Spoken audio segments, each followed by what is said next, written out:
Well, one of the three of us got a PlayStation 5, and spoiler Who alert, could it be? it was me. And it fucking rules. And I mean, there's a bunch of stuff that I want to talk about. So one, I mean, anytime anyone's saying this, I'm sure everyone will either know or remember that it's fucking next to impossible to get a PlayStation 5. So I want to talk about that a little bit. I want to talk about the, just the launch as a whole, the haptic feedback on the controller, because I have yet to see any like sort of journalist, reviewer, or anybody describe it without using the words, you have to feel it for yourself, which while I do agree with, I'm going to do my best to try and describe what they're talking about. It's been a problem because I've been reading the same articles, and yeah, you're right. It's like, how can I explain? Okay, how can you explain you gotta try for yourself? There's no way. Basically, you just gotta buy one. And all of them say you gotta feel it, right? Like you gotta see it to believe it. You gotta get it in your hands. And yeah, I have a little bit to talk about that. The launch titles as well. Astro's Playroom, I want to talk about. There's a lot that I want to try to condense into a little bit, but I'll start all of it off by saying that the PlayStation 5 is amazing and worth the $499 or $399. It's definitely worth every cent. Console's been waiting a really long time for 60 FPS 4K, ray tracing, all that good stuff, and PS5, Sony absolutely crushed it. Couldn't be happier to own one.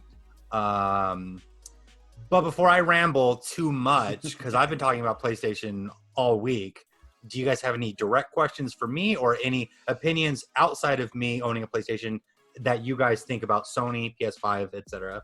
So I have one, and mine is, of course, directed towards the controller. I believe that's the main thing that most people are like kind of interested in, because everything else is like, okay, a more powerful console with better graphics. 60 frames is nice, don't get me wrong. I appreciate that they finally hitting that on the consoles, and I'm looking forward to a lot of games, with that fidelity.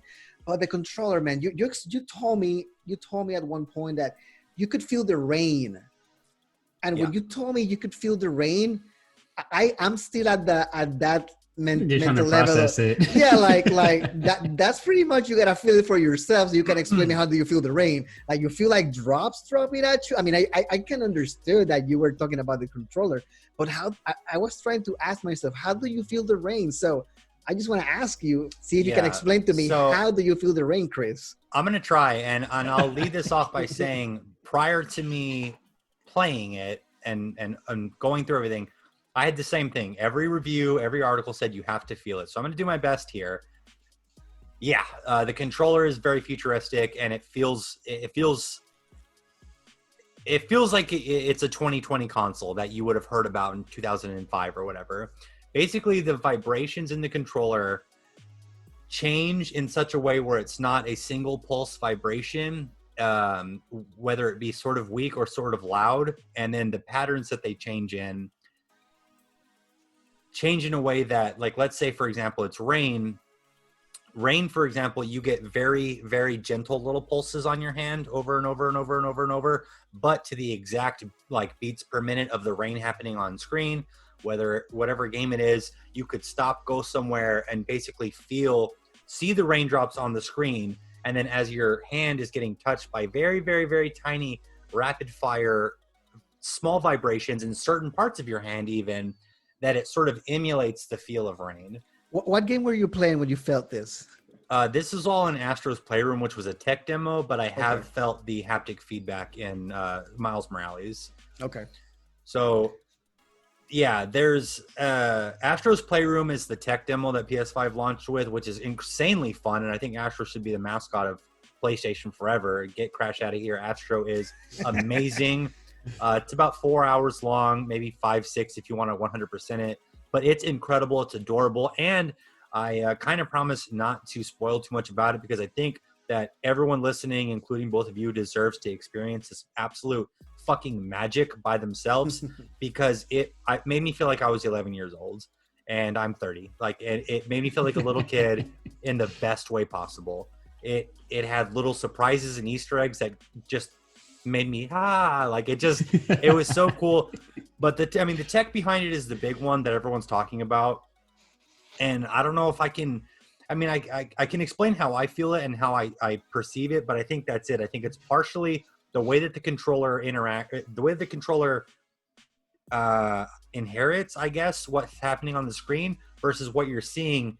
And then I think Sony has sort of mind melded this brain connection, and it just works perfectly that way because you do it feel sand and water and wind. Yeah, something else that you told me was about grass. Like if you're walking through bushes, you could actually feel like a soothing type of vibration or something like that. Yeah, so that's what I mean with the, I guess the vibrations not being a one set pulse. So when I'm talking about the rain sort of going like this, right? Just sort of like patting down on you as if it's raining.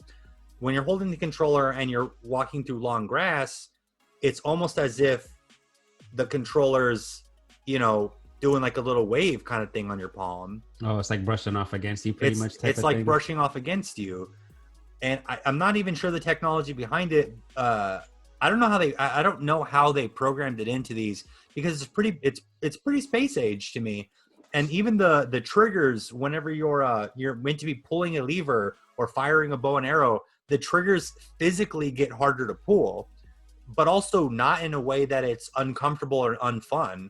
Like suddenly and if you're holding a bow and arrow and you would now, if you're playing PlayStation 5, you would expect for it to be from click, click, click, click, click, click, click to but it feels right. Wow. Like it's appropriate. It feels very cool, very fun. Wow, that's actually good, man. I never thought that PlayStation would be like innovating so much on the vibration control technology on this console. This is a surprise to me. I thought when those consoles first got announced, I thought, okay, so this is like the new most powerful console of this generation, and that's pretty much it. But I like this. This is like a Nintendo console being released, because you never know what to expect. But from Sony, it's interesting. Now I get why we were like, we were discussing last week with Microsoft head Spencer, Phil Spencer, talking like praising pretty much this controller. So I'm sorry, go ahead. Because I believe this is how it should be.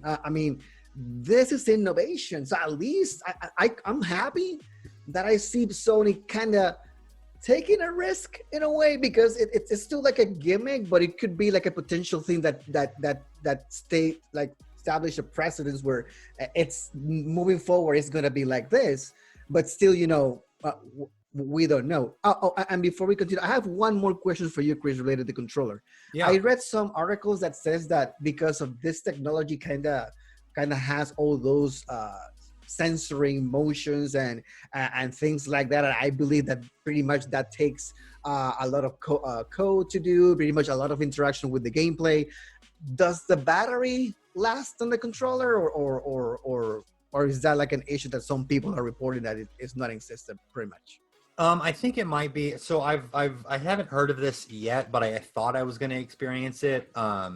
I sort of lost track of time on how much PlayStation I was playing, and then eventually I was down to 2 of the 3 bars. But I feel like it must have been 7 or maybe 6-7 hours of play. That's not bad. No, not at all. And that was like on my initial first charge.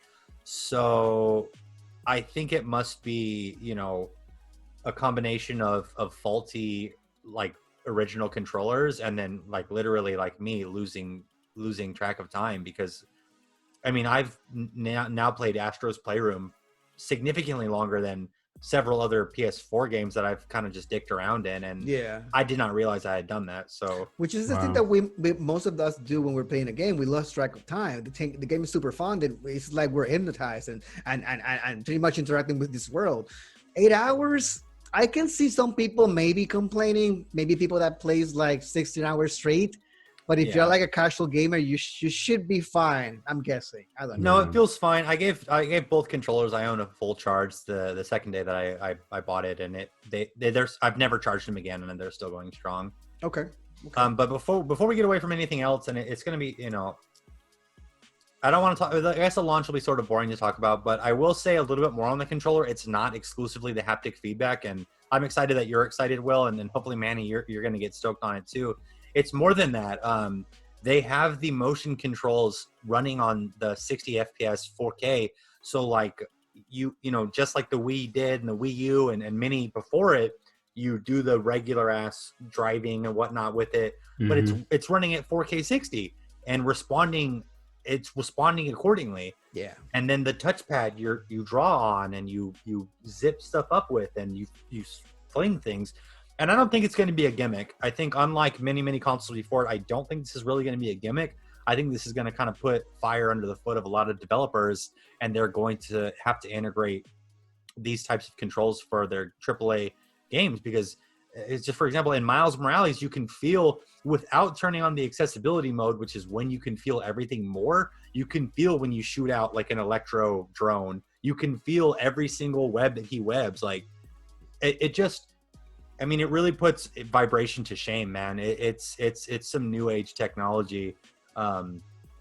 And I guess we're gonna have to call this one fucking PS5 controller, because it's just I can't. I mean, there's so much to talk about. It really is evolutionary. It's awesome, and it's keeping console alive, which is exciting for me. Shit, I might have to try that when I get my PS5, dude. I might have to try that controller with Gran Turismo. We're gonna have a second review by Manny. Ooh. There's gonna be like, see if this conversation align, and then I'm gonna be missing out, man.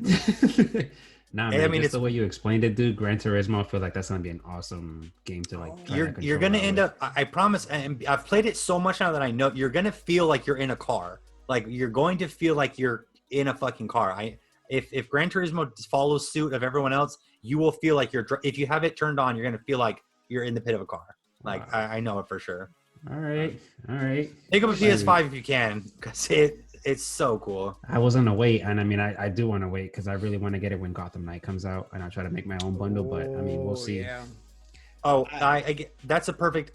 I mean, I will say really quick. PS5 doesn't currently have really any exclusives besides Demon Souls. So if you're buying it, you're basically buying it for a tech upgrade. The PlayStation 4 can run everything the PS5 can run, including Cyberpunk, Miles Morales, and everything else. So if you're hurting for $500, although I'd recommend, well, if you're hurting for $500, don't buy video games, stupid. But other than that, like just it can wait for everyone that hasn't been able to get their hands on one. It can definitely wait. But if you see one in a Walmart and the money doesn't hurt, buy it. It's fucking awesome. Yeah, I'm hoping this doesn't become a gimmick and actually keeps the gaming world evolving. To be honest with you, I'm happy. I'm really happy.